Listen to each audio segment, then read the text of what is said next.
कोणाचा? समीरचा. कुठे? इथे या दरवाजात येत होता. निशा, या रूमच्या किल्ल्या मालतीकडे आहेत आणि मला नाही वाटत किती त्या देईल. काहीही झालं तरी त्या खोलीची किल्ली मी तुला देणार नाही. आणि दुसरी गोष्ट, मी या वाड्याची मालकीण आहे. तू कितीही थैथयाट केलास ना तरी काहीही होणार नाही. समीर जिवंत आहे. खरंच ते जिवंत आहे. मी स्वतः त्यांचा आवाज ऐकला. त्या रूम मधून येत होता. मी तुला खोलीच्या किल्ल्या देणार नाही. आई, जा जा म्हटलं ना. आई माझा जा.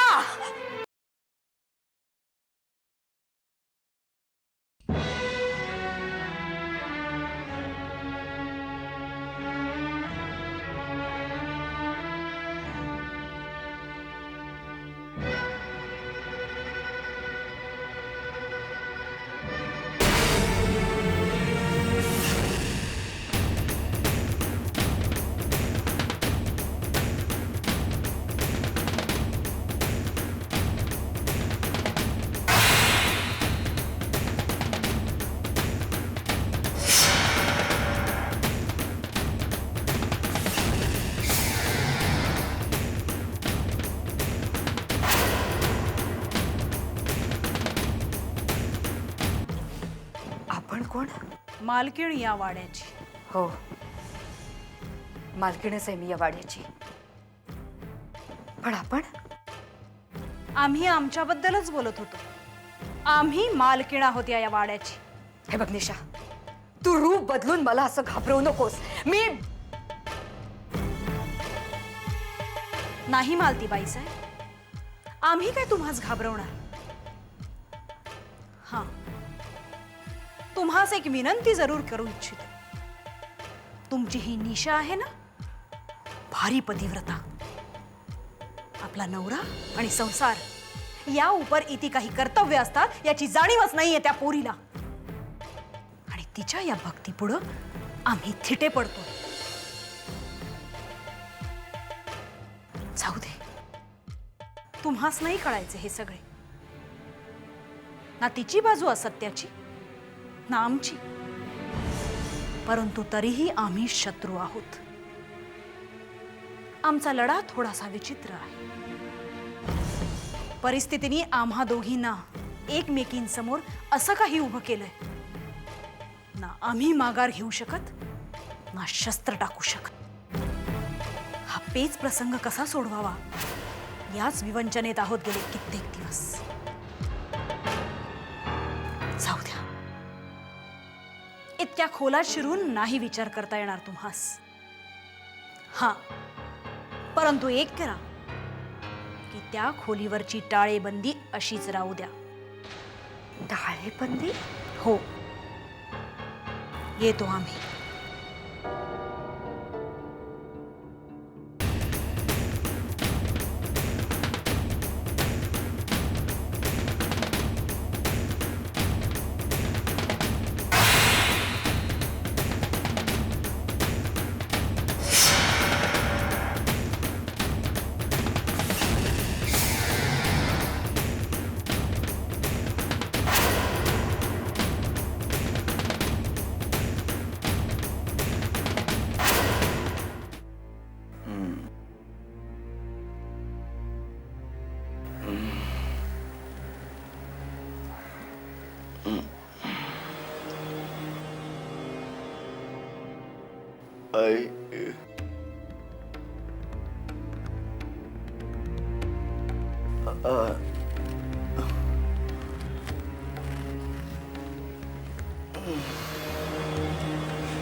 दार दारुगड आई.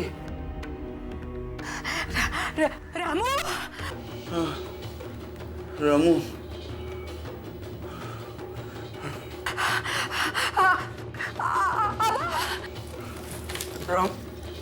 रामू दारू.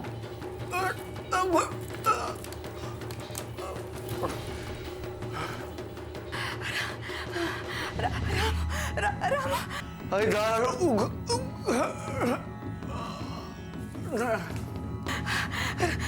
काय साहेब?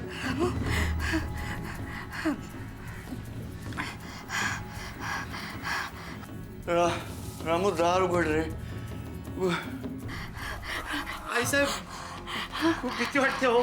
काय म्हणजे ती सारा तर समीर दादाचा आवाज काढून आपल्याला बोलवत नसेल.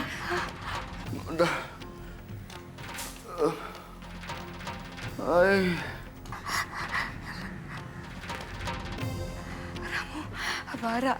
रामू हा आबा कुठे आहेत? आबा कुठतरी बाहेर गेलेत माहित नाही. त्यांचं नेहमीच आहे, वेळेला कधी पाठीशी उभे राहिलेत ते.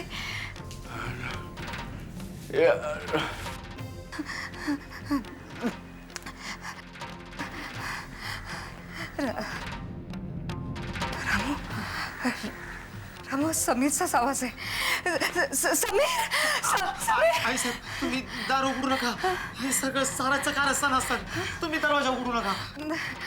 नाही रामू हा माझ्या समीरचा आवाज आहे. समीर राम किल्ल्याण.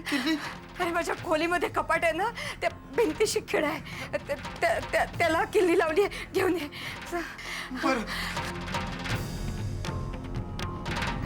समीर समीर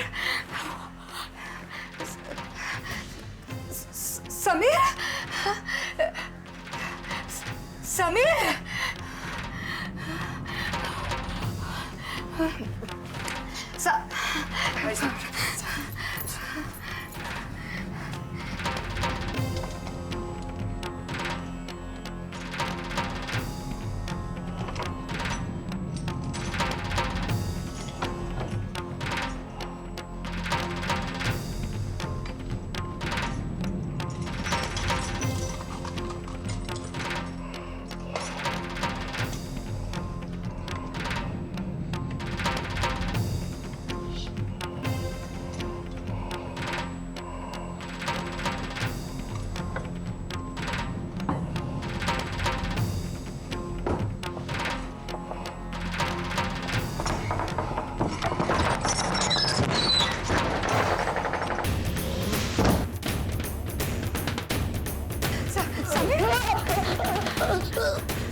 समीर दादा.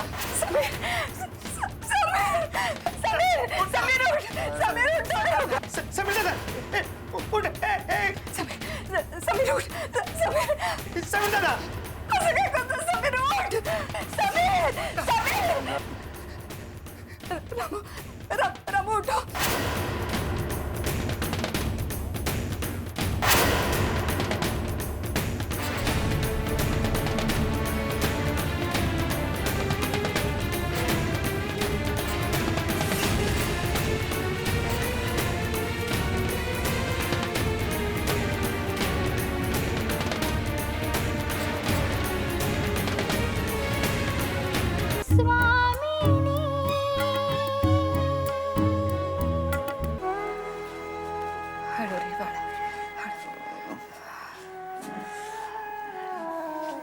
चालवेल ना समीर?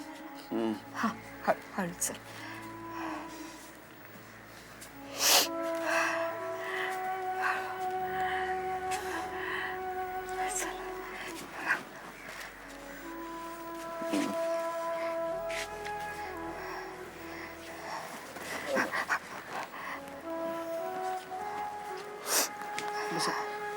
सावकाश.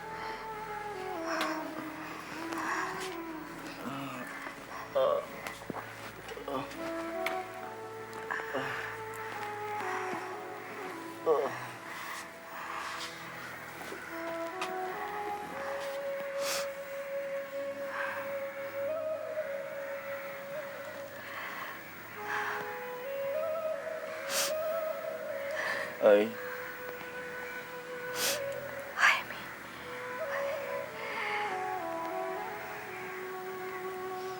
खरंच हा समीर आहे असं वाटतच नाही. बाळा, कोणी केली तुझी अशी अवस्था?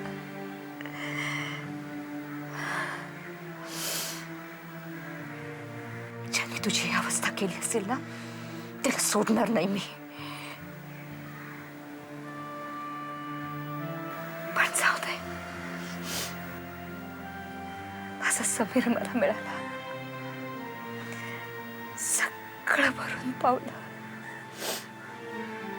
सगळं भरून पावलं.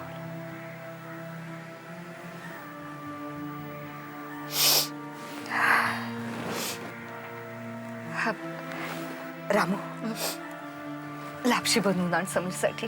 बरं. नाही तर थांब, आधी पहिल्यांदा ज्यूस आणून दे.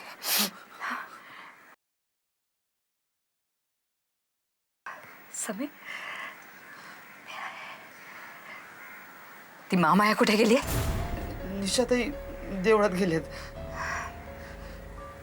ठीक आहे, जातो. पटकन ज्यूस घेऊन ये. बरं.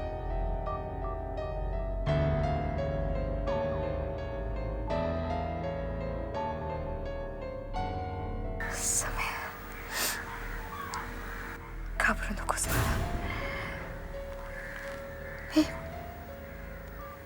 मी आहे तुझ्याजवळ. आहे मी.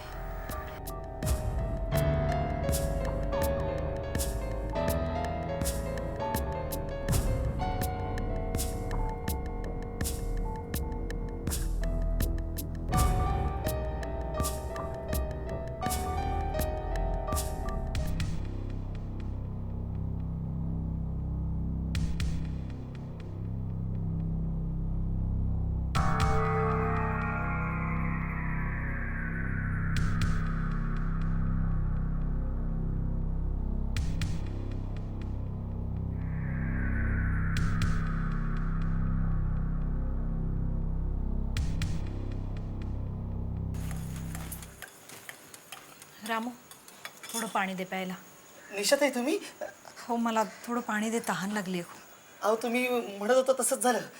समीर दादा. काय झालं? समीर काय? समीर दादा त्याच रूम मध्ये होते. तुला कसं कळलं? दे बघू, किल्ला दे लवकर दे. अहो आई साहेब. आता मी कोणाचं काही ऐकणार नाहीये रामू. अहो निशाताई, आई साहेबांनीच उघडलं आणि समीर दादा तुमच्या रूम मध्येच आहेत आता. हो.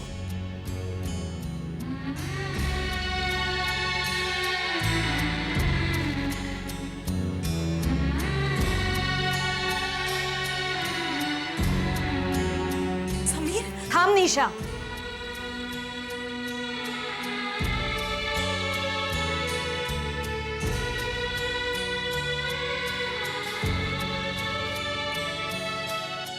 कोण?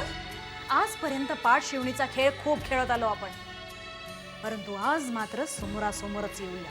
कोण आहे? काय झालंय? तू? होय, आम्ही राघवी भोसले. कोण राघवी भोसले? आम्ही या घराची मालकीण आहोत. काही खास कार्याकरता इथे आलो आहोत. आमची अशी इच्छा आहे की तुम्ही आणि अजय दोघांनी मिळून या वाड्यात मूर्तीची स्थापना करावी. या उपर आमची काही अपेक्षा नाही, म्हणजेच आम्हास मुक्ती लाभेल. काय बोलताय तुम्ही? माझा नवरा कित्येक दिवसांनी घरी परत आलाय आणि हे मुक्ती वगैरे असं काय बोलताय? हेच आम्हास आवडत नाही. मी, माझा नवरा, माझा संसार, समीर, या पलीकडे तुम्हास काही दिसतच नाही का? तुम्हाला वेळ लागले का? हा, अजय बरोबर मी पूजेला बसू? हे बघ निशा, तुम्ही अजय समवेत या वाड्यात पूजा करा, मूर्तीची स्थापना करा. या पलीकडे आमची काहीही अपेक्षा नाही. कारण तू म्हणजे आम्हीच आहोत आणि ह्याच कारणासाठी इथे आलो आहोत. माझ्यासाठी माझं सौभाग्य महत्वाचं. थांब निशा, मी सांगितलं ना तुम्हाला, माझ्यासाठी माझं सौभाग्य महत्वाचं आहे. स्वामिनी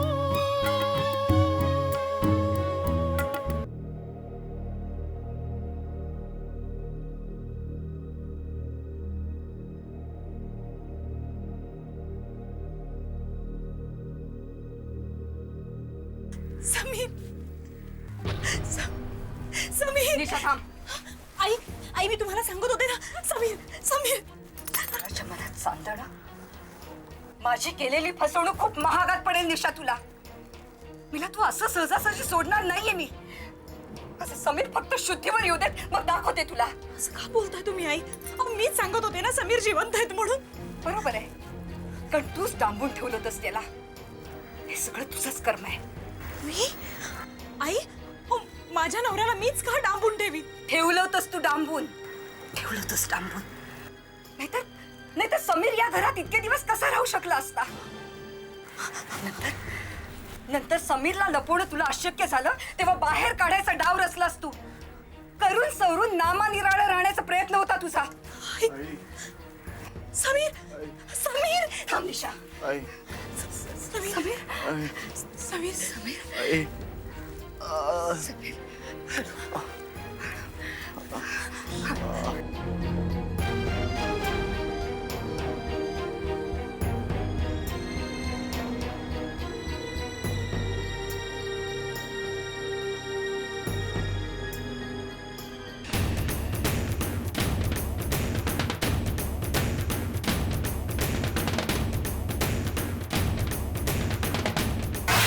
निशा निशा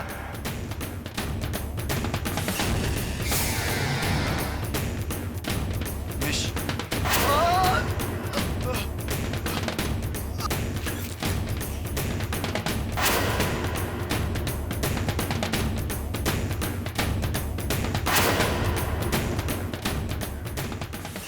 जा. निघून जा तू.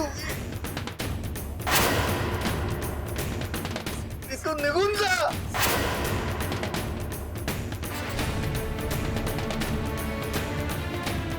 आई, मी तुझं ऐकायला हवं होतं. आई, आई, तुझं ऐकलं असतं खूप बरं झालं.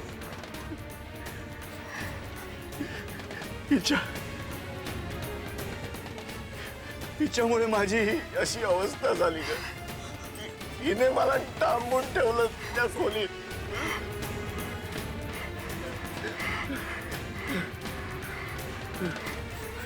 जा. जा म्हटलं ना निशा. निशा जा इथून.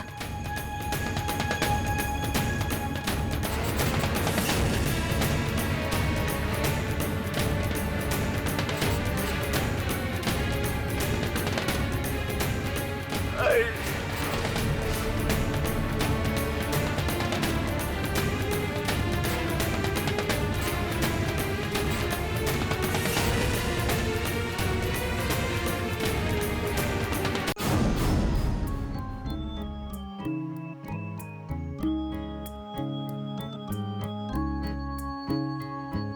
स्वामिनी हळती तिला स्वामिनी स्वामिनी हळती तिला स्वामिनी स्वामित्व ते बहार. तिच्या भोळ्या चेहऱ्यावर जाऊ नका तुम्ही. आणि माझ्यावर विश्वास नसेल ना तर समीरला विचारा. अहो त्यांनीच सांगितलं मला. निशानच डांबून ठेवलं होतं त्याला. काय निशाने